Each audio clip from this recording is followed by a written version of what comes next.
Vision standards ਦੇ ਉੱਤੇ ਜਿਹੜਾ ਇੱਕ ਗ੍ਰੈਂਡਫਾਦਰ ਕਲੌਜ਼ ਸੀਗਾ ਕਿ ਜਿਹੜੇ ਪੁਰਾਣੇ ਡਰਾਈਵਰ ਹੈਗੇ, ਕਈਆਂ ਦੀ ਵਿਜ਼ਨ ਦੀ ਪ੍ਰੋਬਲਮ ਹੈਗੀ, ਉਹਨਾਂ ਨੂੰ ਵੇਵਰ ਦਿੱਤਾ ਗਿਆ ਆ। ਉਹਨਾਂ ਨੂੰ ਨਿਊ ਫਿਜ਼ੀਕਲ ਸਟੈਂਡਰਡ ਜਿਹੜਾ ਆ ਉਹ ਅਡਾਪਟ ਕਰਨਾ ਪੈਣਾ ਆ। ਉਹਨੂੰ ਗ੍ਰੈਂਡਫਾਦਰ ਜਿਹੜਾ ਵੇਵਰਸ ਹੈਗੇ ਆ ਉਹ ਖਤਮ ਕਰਨ ਦੀ ਗੱਲ ਕੀਤੀ ਗਈ ਆ। ਸੋ ਇਹਦੇ ਨਾਲ ਜਿਹੜੇ ਐਗਜ਼ਿਸਟਿੰਗ ਪੁਰਾਣੇ ਡਰਾਈਵਰ ਹੈਗੇ, ਜਿਨ੍ਹਾਂ ਨੂੰ ਵਿਜ਼ਨ ਦਾ ਵੇਵਰ ਮਿਲਿਆ ਹੈਗਾ, ਉਹ ਜਿਹੜਾ ਆ ਉਹਨਾਂ ਨੂੰ ਦੁਬਾਰਾ ਆਪਣਾ ਜਿਹੜਾ ਟੈਸਟ ਆ ਉਹ ਕਰਨਾ ਪਏਗਾ, ਉਹਨਾਂ ਨੂੰ ਦੁਬਾਰਾ ਜਾਣਾ ਪਏਗਾ। ਇਸ ਤੋਂ ਅੱਗੇ ਜਿਹੜਾ ਇੰਪੋਰਟੈਂਟ ਹੈਗਾ ਹਰਜੋਤ ਭਾਜੀ ਬਹੁਤ, ਉਹ rail road crossing stop rule ਆ। ਜਦੋਂ ਕਿ ਆਪਾਂ ਰੇਲ ਰੋਡ ਤੇ ਕੋਈ ਵੀ ਕਮਰਸ਼ੀਅਲ ਵਹੀਕਲ, ਬੱਸ ਜਾਂ ਕੋਈ ਵੀ ਜਿਹੜੀ ਚੀਜ਼ ਲੰਘਦੀ ਆ, ਉਹ ਰੇਲ ਰੋਡ ਤੇ ਖੜੇ ਹੋ ਕੇ ਉਹਨਾਂ ਨੂੰ ਦੋਨੋਂ ਸਾਈਡ ਦੇਖ ਕੇ ਫਿਰ ਉਹਨਾਂ ਨੂੰ ਤੁਰਨਾ ਪੈਂਦਾ। ਇਹ ਰੂਲ ਦੇ ਉੱਤੇ ਡਿਸਕਸ਼ਨ ਹੋਣੀ ਚਾਹੀਦੀ ਹੈ। ਇਹ ਰੂਲ ਬੰਦ ਨਹੀਂ ਹੋਣਾ ਚਾਹੀਦਾ। ਇਹ ਰੂਲ ਨੂੰ ਸਟਾਪ ਕਰਨ ਦੀ ਜਾਂ ਬੰਦ ਕਰਨ ਦੀ ਗੱਲ ਕੀਤੀ ਗਈ ਆ, ਕਿਉਂਕਿ ਇਹ ਬਹੁਤ ਸਿਕਿਉਰਿਟੀ ਵਜੋਂ ਇਸ ਵੇਲੇ ਬਹੁਤ ਜਿਹੜੇ ਕੈਰੀਅਰਸ ਹੈਗੇ, ਬਹੁਤ ਟਰੱਕ ਜਿਹੜੇ ਆ, ਬਹੁਤ ਗੱਡੀਆਂ ਜਿਹੜੀਆਂ ਉਹ ਰੇਲ ਰੋਡ ਕ੍ਰਾਸਿੰਗ ਦੇ ਉੱਤੇ ਟ੍ਰੇਨ ਨਾਲ ਜਿਹੜੀਆਂ ਵੱਜਦੀਆਂ ਹੈਗੀਆਂ। ਸੋ ਇਸ ਕਰਕੇ ਮੇਰੇ ਖਿਆਲ ਦੇ ਵਿੱਚ ਇਹ ਖਤਮ ਨਹੀਂ ਕੀਤਾ ਜਾਣਾ ਚਾਹੀਦਾ। ਵਾਟਰ ਕੈਰੀਅਰ ਜਿਹੜਾ ਹੈਗਾ, ਉਹਦਾ ਜਿਹੜਾ ਲੈਂਗੁਏਜ ਦੇ ਵਿੱਚ ਲਿਖਿਆ ਜਾਂਦਾ ਸੀਗਾ ਵਾਟਰ ਕੈਰੀਅਰ, ਉਹ ਉਹਨਾਂ ਨੇ ਰਿਮੂਵ ਕਰਨ ਦੀ ਗੱਲ ਕੀਤੀ ਆ। ਸੈਲਫ ਰਿਪੋਰਟਿੰਗ ਵਾਇਲੇਸ਼ਨਸ, ਇਹ ਜਿਹੜੇ CDL ਡਰਾਈਵਰ ਹੈਗੇ, ਜਿਹੜੇ ਟਰੱਕ ਡਰਾਈਵਰ ਹੈਗੇ ਆ, ਉਹਨਾਂ ਦੇ ਲਈ CDL driver had to self report moving violation. ਉਹਨਾਂ ਨੂੰ ਆਪਣੀ ਸਟੇਟ ਨੂੰ ਇਹ ਰਿਪੋਰਟ ਕਰਨੀ ਪੈਂਦੀ ਸੀਗੀ।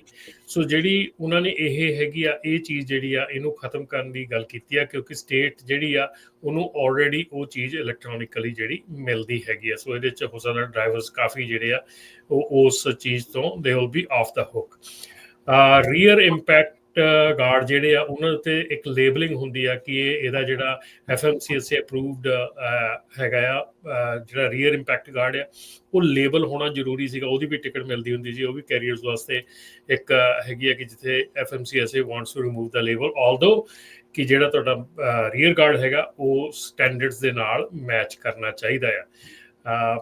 ਫਿਊਲ ਟੈਂਕ ਦੀ ਓਵਰਫਿਲ ਦੀ ਜਿਹੜੀ ਆ ਉਹ 95% ਤੋਂ ਪਹਿਲਾਂ ਉੱਤੇ ਫਿਲ ਨਹੀਂ ਸੀ ਕਰ ਸਕਦੇ। ਉਹ ਵੀ ਟਰਾਈ ਕੀਤੀ ਉਹਨਾਂ ਨੇ ਕਿ ਉਹਦੇ ਜਿਹੜੇ ਮਾਡਰਨ ਟੈਂਕਸ ਹੈਗੇ ਆ ਉਹ ਵੈਂਟਡ ਕੈਪਸ ਦੇ ਨਾਲ ਹੈਗੇ ਆ।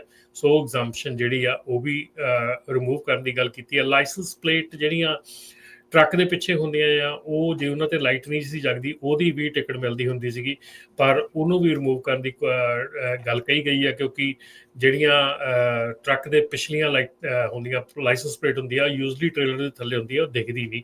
ਸੋ ਇਸ ਕਰਕੇ ਉਹਨੂੰ ਵੀ ਜਿਹੜੀ ਆ ਰਿਮੂਵ ਕਰਨ ਦੀ ਗੱਲ ਕੀਤੀ ਗਈ ਆ। ਹੋਰ ਕਈ ਚੀਜ਼ਾਂ ਹੈਗੀਆਂ ਜਿਹਦੇ ਵਿੱਚ ਕਿ ਜਿਹੜੇ 1993 ਤੋਂ ਪੁਰਾਣੇ ਟ੍ਰੇਲਰ ਹੈਗੇ ਆ, ਉਹਨਾਂ ਦੇ ਉੱਤੇ ਰਿਫਲੈਕਟਿਵ ਰੈਟਰੋਐਕਟਿਵ ਟੇਪ ਜਿਹੜੀ ਆ ਉਹ ਖਤਮ ਕਰਨ ਦੀ ਗੱਲ ਕੀਤੀ ਗਈ ਆ। ਸੋ ਇਹ ਜਿਹੜੀਆਂ ਡੀਟੇਲ ਦੇ ਵਿੱਚ ਗੱਲਾਂ ਹੈਗੀਆਂ, ਇਹ ਸਾਰੀਆਂ ਜਿਹੜੀਆਂ FMCSA ਵੱਲੋਂ ਜਿਹੜੀਆਂ ਆ ਇਹ ਕੀਤੀਆਂ ਜਾ ਰਹੀਆਂ। ਇਹਨਾਂ ਦੇ ਉੱਤੇ ਕਮੈਂਟਸ ਮੰਗੇ ਜਾ ਰਹੇ ਆ। ਸੋ ਜਦੋਂ ਵੀ ਤੁਹਾਡੇ ਕੋਲ ਅਸੀਂ ਲੈ ਕੇ ਆਈਏ ਕਮੈਂਟਸ ਵਗੈਰਾ ਲੈ ਕੇ ਆਉਂਦੇ ਆ ਕਿ ਇਹਨਾਂ ਤੇ ਕਮੈਂਟਸ ਕਰਨ ਵਾਲੇ ਆ, ਤੇ ਪਲੀਜ਼ ਇਹਨਾਂ ਚੀਜ਼ਾਂ ਸਾਰੀਆਂ ਦੇ ਉੱਤੇ ਜਿਹੜੇ ਆ ਕਮੈਂਟਸ ਜ਼ਰੂਰ ਕਰਿਆ ਕਰੋ।